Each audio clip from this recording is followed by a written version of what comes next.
নমস্কাৰ মোৰ প্ৰিয় অনুৰাগীসকল, স্বাগতম জনাইছোঁ মোৰ অন্য এটি ভিডিঅ'লৈ। মোৰ অনুৰাগীসকল, আপোনালোকে বাৰু নতুন বছৰ বুলি ক'ৰবাত ফুৰিবলৈ গ'লনে? মই নতুন বছৰ বুলি বহু ঠাই ফুৰিলোঁ। আমি ক'ত ফুৰিলোঁ বলকচোন চাওঁ। এয়া মই য'ত ফুৰিবলৈ গৈছিলোঁ তাৰ কেইকপিমান ফটো আপোনালোকলৈ আগবঢ়ালোঁ। কেনেকুৱা লাগিছে কমেণ্ট কৰি জনাব দেই। এয়া আমি নিশা 4 বজাতে উঠি আমি আমাৰ গন্তব্যস্থানলৈ যাত্ৰা কৰিলোঁ।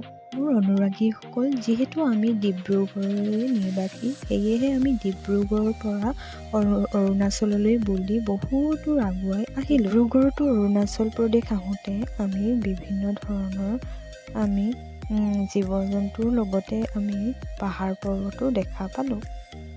এয়া আমি আহি আমাৰ মূল গন্তব্যস্থান পালোহি, য'ত বহু ধূলি আৰু পাহাৰ পৰ্বত দেখিবলৈ পালোঁ। আমি এয়া ৰাস্তাৰে গৈ আছোঁ পৰশুৰাম কুণ্ড চাবলৈ বুলি। আমাৰ পিকনিকস্থলীৰ পৰা বহু দূৰ আঁতৰত আমাৰ যি পৰশুৰাম কুণ্ড সেয়া চাবলৈ আমি গোটেইকেইজনী আগবাঢ়ি গৈ আছোঁ। ৰাস্তাটো বহুত ধূলি। এয়া হৈছে আমাৰ যি পিকনিক স্থান, সেই পিকনিক স্থানলৈ অহা ৰাস্তা।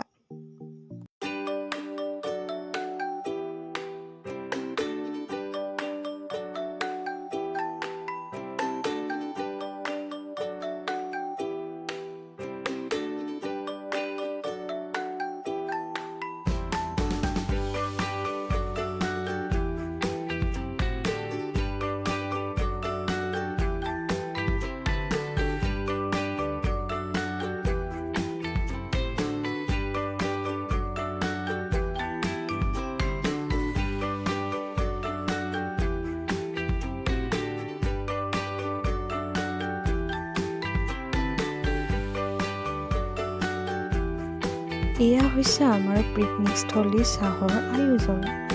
চাহ খাই আমি পৰ্বত পাহাৰ ঘূৰিবলৈ গ'লোঁ।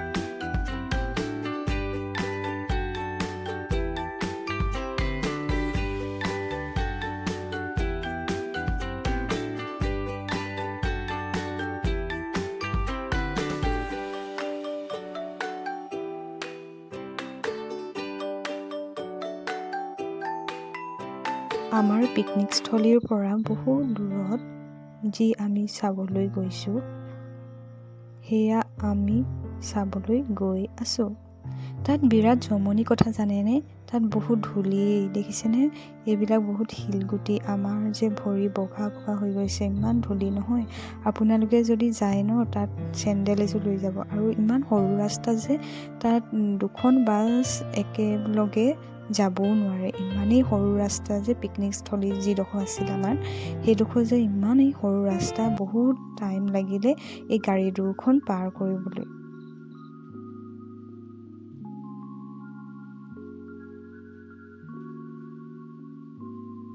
আমাৰ যি পিকনিকস্থলী আছিল, সেই ৰাস্তাৰে আমি যি পৰশুৰাম কুণ্ড চাবলৈ গৈ আছোঁ ন, সেই ৰাস্তাত ইমান ধুনীয়া পৰিৱেশ দেখিছেনে?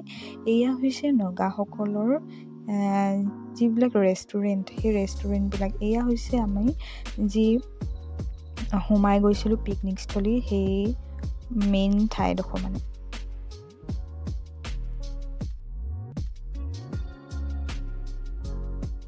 কেনেকুৱা লাগিছে ক'বচোন। এয়া মই খোজকাঢ়ি গৈ আছোঁ। বহু চিৰি পাৰ হ'ব লাগে দেই। আপোনালোকে যদি খোজকাঢ়িব নোৱাৰে তেনেহ'লে নাযাব, কিয়নো বহু দূৰ আকৌ আহিবৰ কাৰণে বহুত দিগদাৰ হৈ যায়। এয়া হৈছে পৰশুৰাম কুণ্ডৰ যি মন্দিৰ ভাগ, পৰশুৰাম মন্দিৰ এয়া।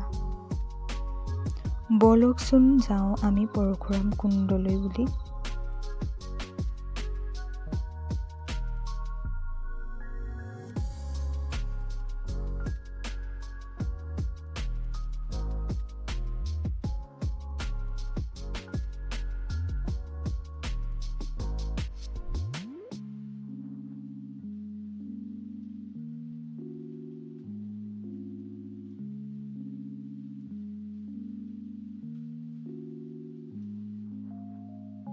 ফাইনেলি পৰশুৰাম কুণ্ড পালোহি দেই ৰাইজ।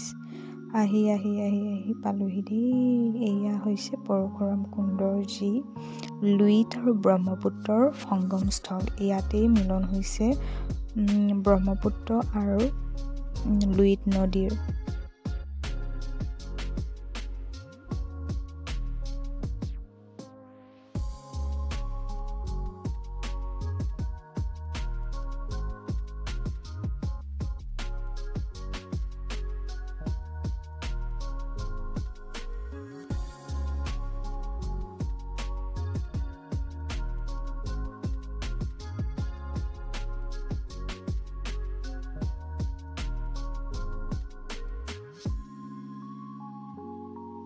মোৰ অনুৰাগীসকল, আপোনালোকে বাৰু পৰশুৰামৰ যি ঘটনা, সেই ঘটনাৰ বিষয়ে জানেনে? মই কিতাপত চাই গম পোৱা মতে গম পাইছোঁ যে পৰশুৰামে নিজ মাতৃক পিতৃৰ কথা মতে নিজ মাতৃক কি কৰিছে কুঠাৰে ঘপিয়াই হত্যা কৰাৰ বাবে তেওঁৰ হাতত কি কৰিছে কুঠাখন লাগি ধৰিলে, আৰু সেইকাৰণেই কুঠাখনৰ পৰা পৰিত্ৰাণ পাবলৈ বহুত নদ নদী ঘূৰি এই স্থানতে কি কৰিছে পৰশুৰামৰ যি কুঠাখন হাতৰ পৰা এৰি গৈছিল। সেয়েহে এই ঠাইখিনিক কি কৈছে ভগৱানৰ অৱতাৰ বুলি উল্লেখ কৰা হয়। আৰু বৰ্তমান সময়ত মানুহে বিশ্বাস কৰে যে এই ঠাইত হেনো ভগৱানৰ আবিৰ্ভাৱ হৈছিল, আৰু সেয়েহে বহু মানুহে এই ঠাইত পাপৰ পৰা পৰিত্ৰাণ পাবলৈ এই ঠাইত কি কৰিছে গা ধুই নিজৰ পাপখিনি পৰিত্ৰাণ কৰে।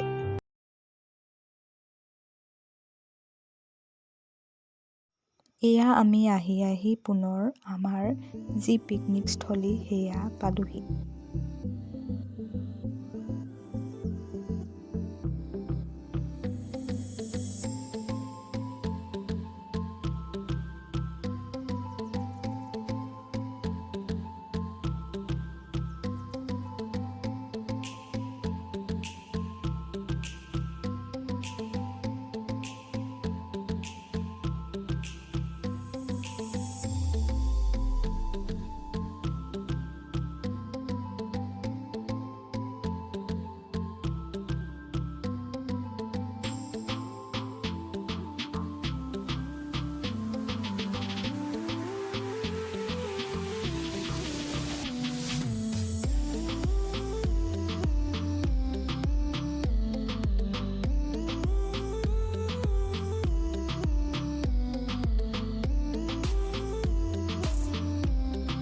আমি আহি পায়েই দেখোঁ যে আমাৰ যি লগৰী আছিল পিকনিক স্থানত সেইসকলে খোৱাৰ যা যোগাৰ কৰিলে, এয়া আৰম্ভ কৰিলে।